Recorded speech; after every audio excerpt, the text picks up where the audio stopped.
In primetime news this evening, time for a livable wage. Stakeholders react to JLP's plans to double the minimum wage. A desperation. PNP says JLP's minimum wage proposal is an attempt to save their campaign. And political parties make final pitch to woo voters.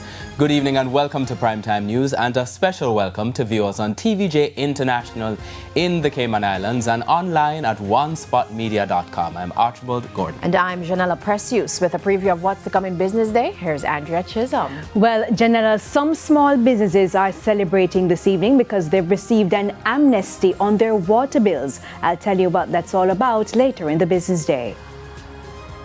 And in sport later on, Jamaican athletes will arrive in Japan. It's Totori in Japan for the country's pre-championship training camp. I'm so excited about about track and field. It's my season. It is your season, and it is also my season. It's election time, and I'm wondering what the weather is going to be like for the next couple of days. Romain is here with a preview. Thanks, Janella. Well, we're starting one of the wetter seasons. We do have a wet start to September. We are expecting showers and thunderstorms across much of the area for much of this week. And I feel it was like hotter as well at the end of summer. Yeah. You can hear more from Romain in the weather report and forecast later on.